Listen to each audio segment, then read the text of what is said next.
So, my people, the former head of Buhari, Bashir Ahmad, have landed himself in a big trouble, who said that anybody advocating for the release of Mazi Nnamdi Kanu should be considered as enemy of this country, which is Nigeria. So at the end of the day, Mazi Nnamdi Kanu sued him for terrorism defamation, 600 billion naira in damages through his legal team. You guys know that no court in this world, not even in Nigeria, have proved that Mazi Nnamdi Kanu is a terrorist or IPOB is a terrorist group. But this man here, because of what they have already have in their mind, this is what he's saying, that anybody saying that Mazi Nnamdi Kanu should be released should be considered as enemy of this country. And this is the same people that are protecting Boko Haram and the Fulani herdsmen who are terrorizing and killing people, saying that any attack on Boko Haram is an attack on the north. And this is the people that are saying that Mazi Nnamdi Kanu is a terrorist. This will show you the level of hatred these people have towards Igbos. But that is by the way. Let me just allow you guys so that you can listen and hear what Mayego said concerning this matter. The image you saw on your screen earlier, this image of this recharge card seller, his name is Bashir Ahmad.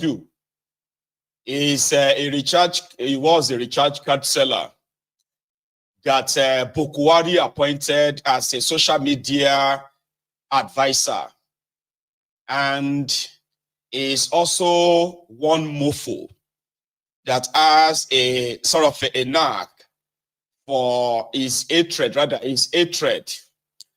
the Igbos is legendary. And he never hides it, by the way. Now, is somebody who has been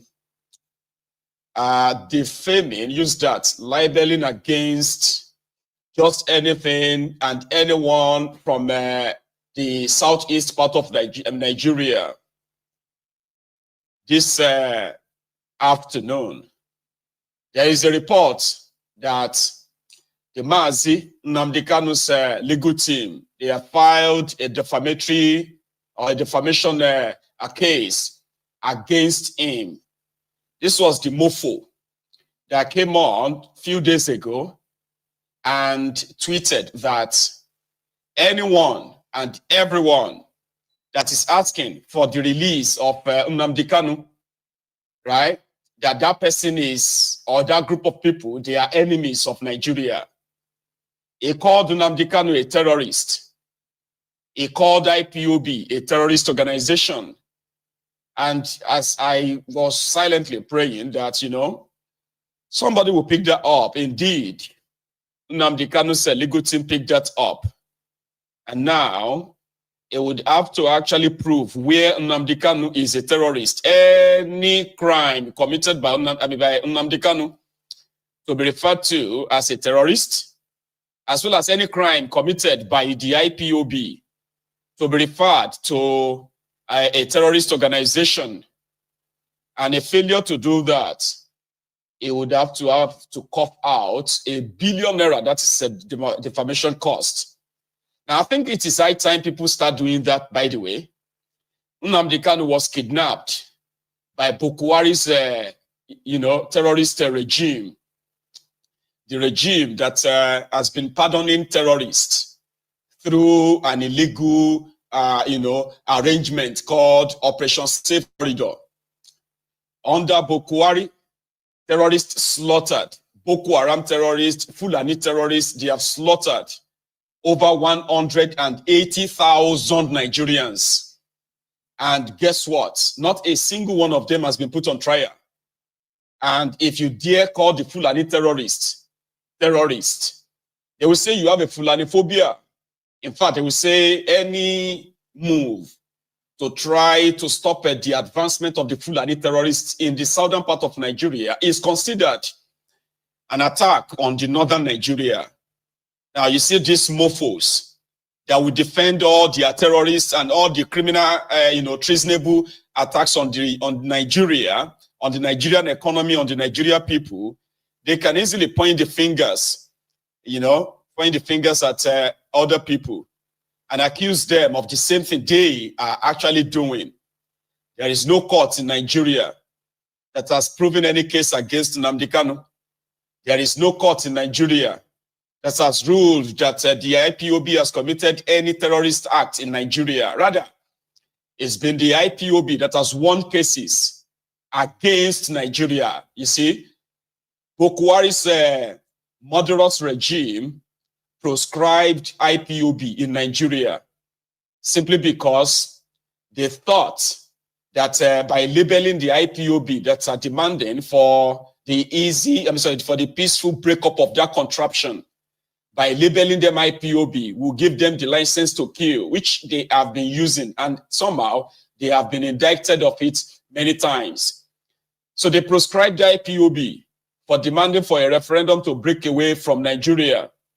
However, the ECOWAS court has ruled against Nigeria, right? The United States of America's government, they have also exonerated the IPOB of being anything or having anything in common with a terrorist. Rather, the Fulani terrorist, which is believed to be the fourth deadliest terror group in the whole world, continue to enjoy a very warm, cordial patronage from the Buhari's terrorist government in Nigeria.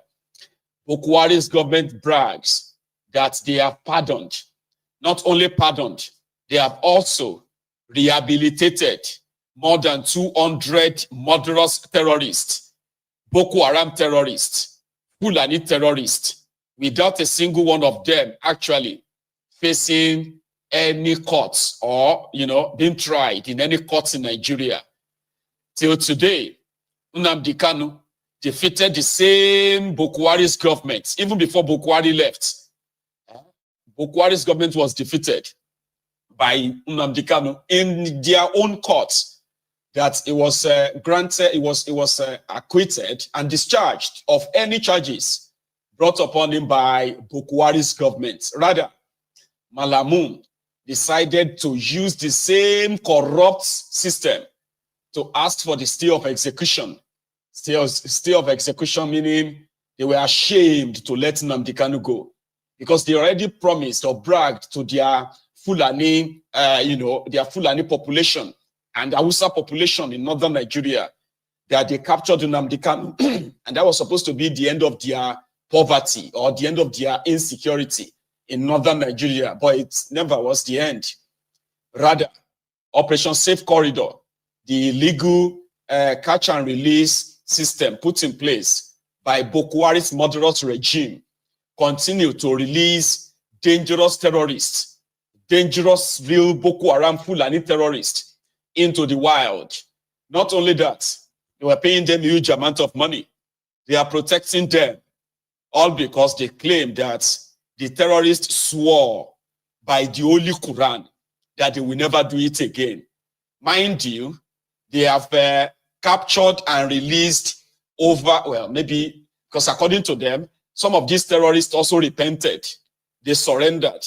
Now, these guys said and claimed that these murderous animals in northern Nigeria who continue to hold Nigeria to ransom, Buhari's regime claimed that these repentant terrorists, over 200,000 of them, they swore by Holy Quran that they will not do it again.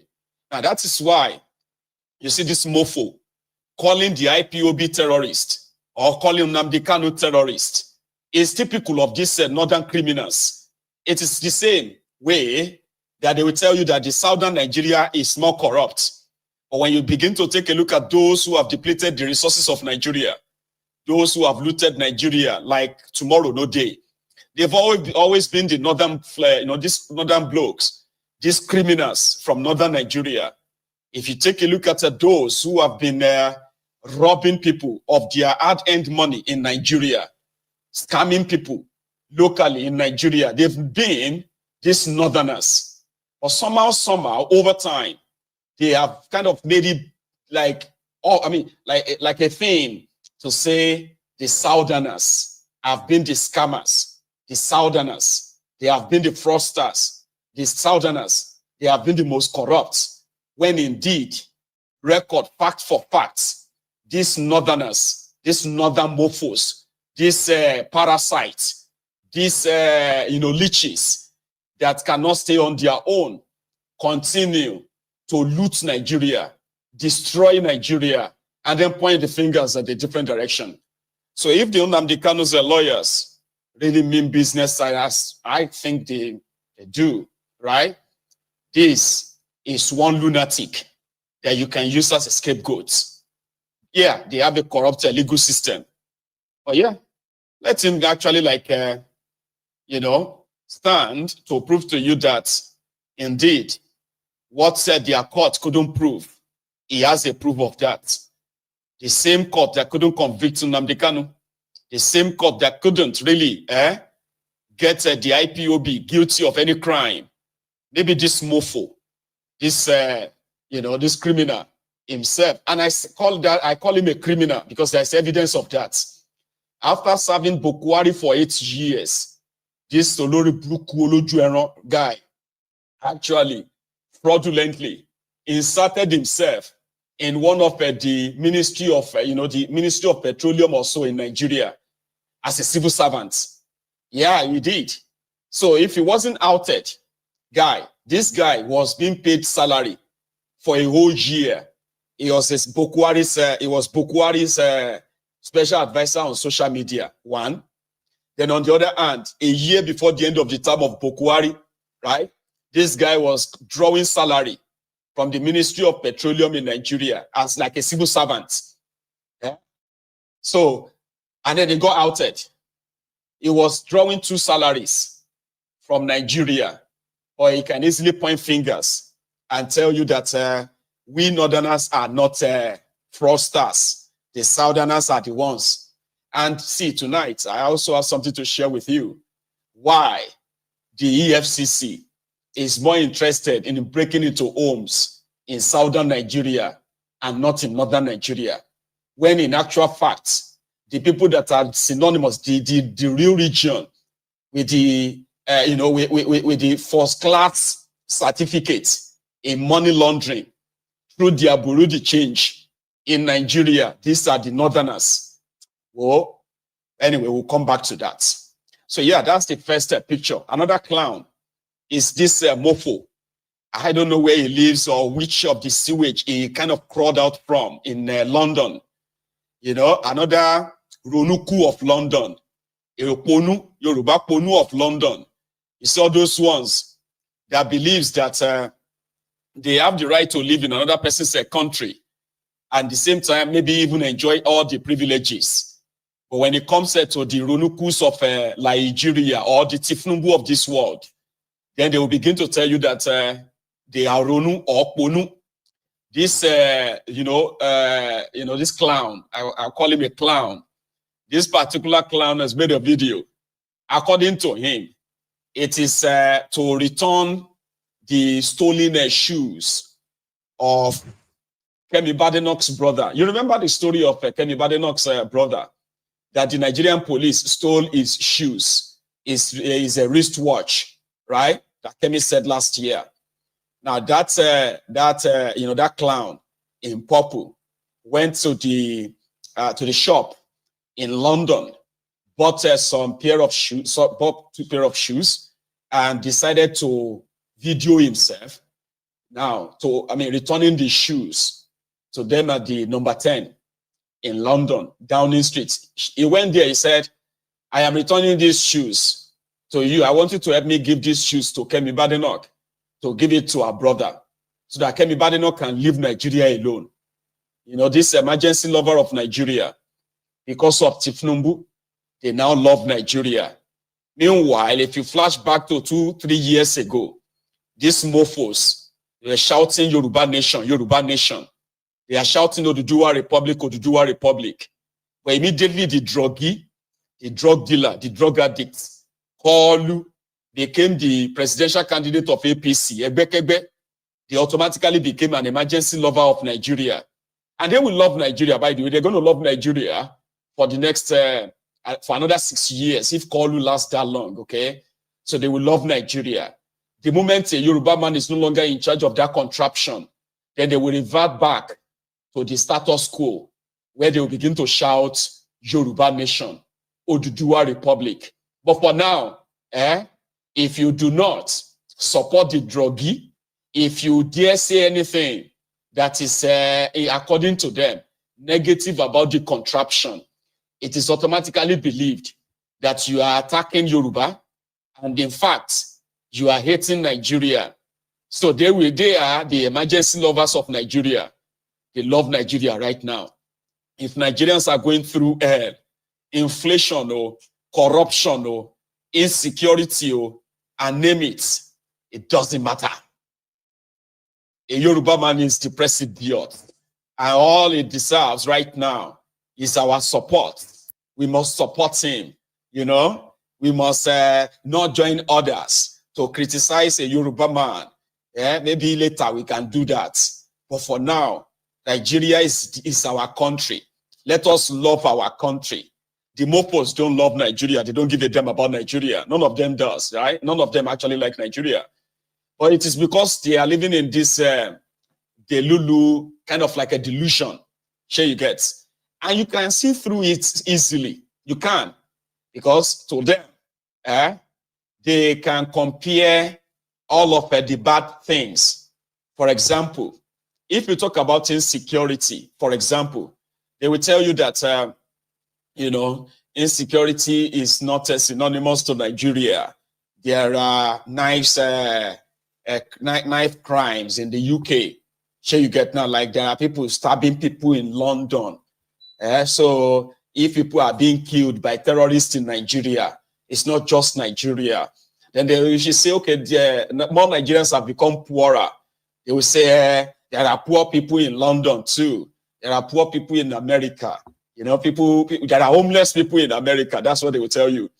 Now, they will use all of this to remind you that whatever you are going through in that contraption is not new. But you will never see this Olori Bruku days, right? Say, okay, the same London, I'll be the same America.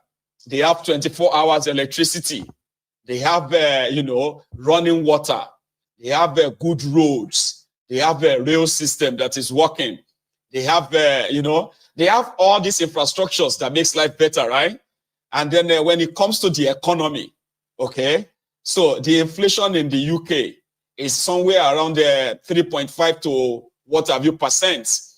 I think it was actually 3% or 3.5%. Unemployment in the UK is somewhere around 4% as well. In America, inflation in America is about 3-point-something%. If, you know, unemployment in America is also like 4%. In Nigeria, they have minimum wage okay, minimum wage in the UK is between 10 to 15 pounds. Minimum wage in America is almost the same as well, like between $15 to $20 an hour. Now, they will use all of that as comparison. No. So when you tell them that, why can't, if you think there are crimes in America, there is crime in gun violence in America, knife crime in the UK, how come you cannot compare working system also? Like, and say, okay, Nigeria, where you have Boko Haram terrorists, where multitude of people have been kidnapped in 2024 alone, right? 2.3 trillion, million, 2.3 million Nigerians were kidnapped. 2.23 trillion naira was paid as ransom. We don't have that here. They don't have that in America. Abi? But they will say that because they are the emergency lovers of Nigeria. Bunch of Abrodian Ronukus, Abrodian Onus. So maybe all of you who have been robbed by the Nigerian police, maybe you can get the face of this lunatic, this clown, and possibly send him a message. He even look like a lunatic, by the way. I don't know, is it just me? You know, his facial expression looked like somebody who escaped from a loony house, you know? And there are many in London, by the way, frustrated sewage dwellers, that the only cover they have is that they are far away from that contraption. If you take a look at his face, it looks like somebody who is unwell. Maybe it's just me, anyway. But it looks like a lunatic anyway. So that's the guy. So he went to a shop he bought pair of shoes to go and give to Kemi Badenoch.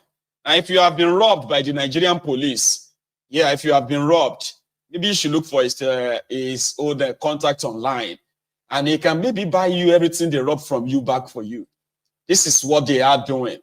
And another lunatic called Reno Mokri, that one is also dancing like, this, macabre, shameless dance as well. There are many. And oh my dear God, it is this social media. Emergency lovers of Nigeria. Tifnumbu is destroying Nigeria, and he will do it even more. Whatever you faced in 2024, 2025 is, in fact, whatever you faced in 2024 is a child's play to what you are going to face in 2025. I hope you truly enjoy watching. As I bring this update to you guys, please subscribe if today is your first time. Turn on the post notification so that anytime I upload a new video, you'll be notified. Share the video to your friends and family, and give this video a thumbs up as well so that YouTube will recommend it to other people to watch. Thank you so much for watching. I will see you guys in my next update. Goodbye for now. Welcome to